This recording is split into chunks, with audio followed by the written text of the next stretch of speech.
Hola amigos y amigas de Epicentro, nuevamente llegó la hora de leer a un buen escritor peruano que ha hecho una novela que me deslumbró, realmente me gustó mucho. Páginas del fin del mundo de Johan Page, que es mi invitado de hoy en Hora de Leer. Johan, felicitaciones, realmente me encantó tu novela. ¿Cómo estás? Muchas gracias, Clara Elvira. Encantado de escucharte y encantado de saber que te gustó la novela. Sí. Bueno, Páginas del fin del mundo es un relato sobre la historia de alguien, de un editor, vinculado con los libros, que tiene como dos momentos de relato y dos tiempos del relato y dos personas verbales del relato. Es un chico que vive una historia particular y ese mismo chico transformado en hombre a quien su padre lo busca, le envía un mensaje y le abre las compuertas del pasado. ¿De dónde Exacto. sale esa historia, Johan? Bueno, la historia, como tú bien dices, Clara Elvira, tiene dos vertientes, ¿no? La primera tiene que ver con el hecho de que yo me considero un escritor que de alguna manera está permanentemente saqueando ciertos aspectos de la realidad y sobre ella construyo una ficción. Esa es la manera en la que suelo trabajar tanto cuentos como en este caso esta primera novela, ¿no? Y hay dos hechos muy puntuales que me sirvieron a mí para confeccionar este libro. Tú lo has dicho bien, es la historia de un editor, se llama Marcelo, Marcelo Cuesta, que en el presente recibe las llaves de la imprenta de su padre. Es una imprenta que en los años 80 eh, fue una imprenta clandestina, ilegal, pero que terminó de alguna manera siendo el, el abastecimiento de alimento, digamos, ¿no? De la Claro. familia.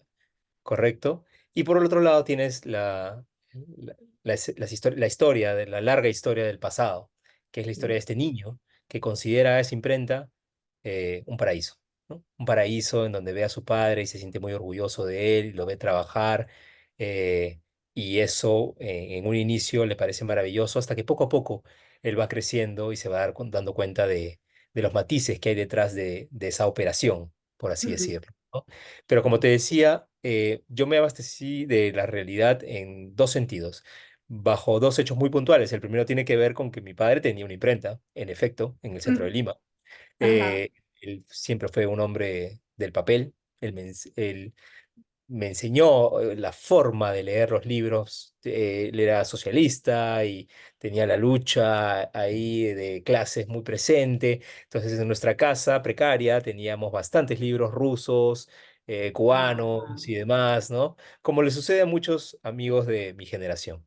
Eh, y ese hecho puntual, el que él tuviera esa imprenta clandestina en la que él trabajaba, que ni siquiera en esa época se consideraba prácticamente ilegal, los derechos de autor no eran algo que estuvieran muy claro, eso claro. era de otro tiempo y de otro lugar, claro. Exactamente, Sí. permitió finalmente que nuestra familia avanzara y progresara. Luego él abandonó esa imprenta ya a los noventas y bueno, todo lo demás que hay en la novela es ficción, pero ese punto en particular sí es cierto. Entonces, para mí el vínculo con la imprenta, con lo sensorial, con los olores de la imprenta y con la materialidad estaba muy presente en mí y es uno de los gérmenes del libro. Y el otro hecho es un hecho también que ocurrió, un hecho muy puntual, y es que este personaje del que hemos hablado, que es el Marcelo Niño, ¿sí? Ujú. Estudia en un Estudio. colegio peruano chino, como, como yo. Yo también estudié Ajá.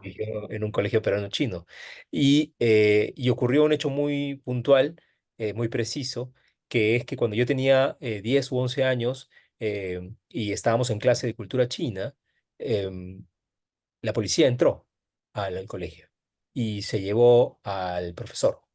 Eh, Hay diferentes versiones, porque lo he comentado con mis amigos, Compañeros. con Ajá. mis compañeros, ¿no? Algunos alegan que fue de tal manera, otros que fue de otra. Es increíble cómo se va transformando la realidad. Pero yo recuerdo haberlo visto enmarrocado y que se lo llevaron. Y lo curioso de esto, Clara Elvira, es que cuando ha pasado el tiempo y yo he indagado sobre este hecho, algunos de mis amigos, más allá de las versiones, afirmaban que ni siquiera había sucedido. Entonces, es algo muy extraño cómo, de alguna manera, la verdad o los hechos que parecen históricos terminan siendo desvirtuados hasta el punto de la desaparición. Entonces, ese hecho puntual y específico también me sirvió a mí para abastecerme para esta novela. Ujú. Ahí van un poco las conjunciones. Claro, es una historia de crecimiento. Ahora que te escuchaba y cuando lo leía pensaba en eso, cómo se transforman los padres en la memoria nuestra, ¿no? Cómo pasamos de pensar que son superhéroes, que son lo mejor que nos ha podido pasar, y a tener un momento en el que decimos, ¿qué le pasa a este ser humano, ¿no? Y cómo en el caso de este chico le pasa con su padre, que pierde un poco la condición de ídolo, y luego la recupera y trata de rehacer la misma historia del padre, ¿no? Como de andar el mismo camino del padre. Es muy transversal a toda la novela esta idea de si repetimos la historia de nuestros padres. Sí, sin duda. De hecho, esa transformación que tú has explicado también, ese deseo de mutar y de convertirte en ese ídolo que tú alguna vez admiraste, es un poco la ruta que ha trazado este personaje de Marcelo Cuesta. Sin embargo, al hacerlo, algo dentro de él, quizá por ese pasado que carga, se ha torcido. Y cuando Ujú, llega a la adultez, no tiene, me parece, la capacidad para afrontar esos desafíos que implican ser grande. El primero que se me viene a la mente es el de la paternidad, por ejemplo. Marcelo tiene ujú, un hijo pequeño, y no sabe conjugar las exigencias de su trabajo con esa misma paternidad. De hecho, el momento inicial de la novela es un momento en el que él cuenta que está separado ujú, de su mujer y que las implicancias de su trabajo hacen que él esté bebiendo mucho, esté desentonado con con la realidad. Entonces, ese lastre de intentar mantener la figura paterna, de convertirse de alguna manera en alguien respetable, sea por oposición o sea por asimilación, le cae muy mal, es muy difícil para él. ujú. Y el caso de la figura de la madre es más bien un poco al contrario, ¿no? La madre, cuando era joven, era más bien una persona muy infeliz y enturbiada, oscurecida por esa falta de alegría, y luego se transforma más bien en alguien distinto y Claro. que termina ayudándolo mucho.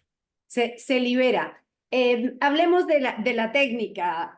Mm. Johan, tú eres además profesor de literatura, enseñas a mucha gente que está en el camino de escribir y se nota, digamos, un cuidado extraordinario en cada palabra, en cada frase, en la construcción. Pero te quiero preguntar por Sí. este asunto de que un personaje, el mismo personaje, digamos, del pasado y del presente, se narran en dos personajes distintos, digamos, en tercera persona y en primera persona. ¿Por qué hiciste eso?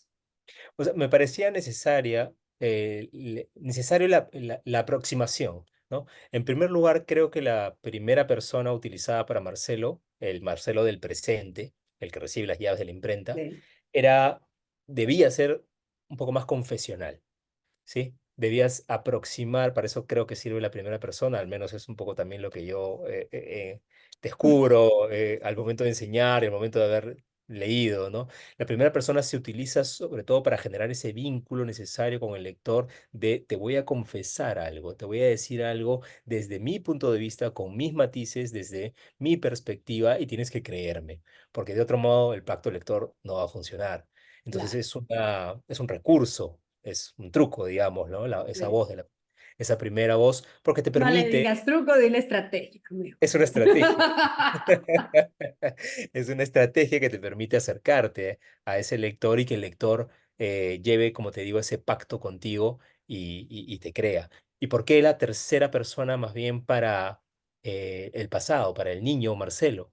Porque la tercera persona te permite desde otro punto de vista, desde otra perspectiva, navegar sobre una circunstancia desde fuera, a la manera, Con distancia. digamos, de un dron, por decirlo de una Ajá, forma, ¿sí? Y te permite tomar esa distancia para poder valorar y para poder apreciar lo que un personaje está haciendo por fuera sin aparentemente, interferencia. Entonces lo ves solo, gobernando un lugar, ves las características de este lugar, las puedes apreciar y te vuelves un testigo antes que un eh, confesor, como en la primera persona, ¿no? Y eso me parecía importante para generar un equilibrio, además, entre el presente del libro, el del Marcelo mayor, y el pasado. Esa sensación de distancia también se apertura gracias a esa tercera persona, ¿no? La idea final es que todo comience poco a poco a encajar, como en la técnica de los vasos comunicantes. Lo que ocurre en el pasado va comenzando a explicar el presente, poco a Ujú, poco. Ese era un poco el desafío también del libro. ujú. Mira, esa es una respuesta de escritor-profesor. Ya nos diste clase y a la vez nos contaste del libro. Y quiero decirte que me encantó esto de aquí reunidos están los cuerpos de mis padres en los confines de estas páginas. Lo que la ficción ha unido, la realidad no lo separe. Sí, esa es una frase que yo tenía apuntada, curiosamente, mucho tiempo antes de escribir la novela, Ajá, cuando trabajaba en un texto que tuviera que ver con, precisamente con mis padres, ¿no? Y cuando ya estaba a punto de cerrar el libro, y esto también es de profesores, uno siempre suele tener un archivo con muchas frases, con muchos apuntes, como eh, yo recuerdo una frase que alguna vez me contó un escritor, el escritor Iván Tais. Él mencionaba que los escritores a veces somos como pájaros, y los pájaros a veces, uno no sabe por qué, van y recogen ramitas, ¿sí? No saben para qué las están juntando, pero cuando terminan el nido se dan cuenta de que, era para esto. Entonces, ajá, el escritor reúne materiales, junta frases, junta ideas, y uno no sabe para qué. Hasta que acabé este libro, revisé ese archivo y me di cuenta de esa frase y me pareció que era claro. exactamente lo que había querido hacer, unir en la ficción algo que yo siento perdido, pero que la realidad ojalá no lo separe, ¿no? Digamos, era un juego, ¿no? Claro, Con sí, eso, pero me pareció un tributo sí. importante. Bueno, pues te felicito de nuevo, Johan, está muy bueno, lo recomiendo, de verdad, a mí me gusta, hablo de los libros que me gustan. Qué bueno. Pero publiqué hace unos días en Instagram que no se pueden perder este libro porque la verdad es que está muy bien y lo disfruté mucho. Gracias, Johan, por No, estar en Hora de Leer. gracias a ti, Clara Elvira. Me encanta que te encante. Y usted recuerde que no lo encuentre el diluvio, sino un libro debajo del brazo. Hasta pronto.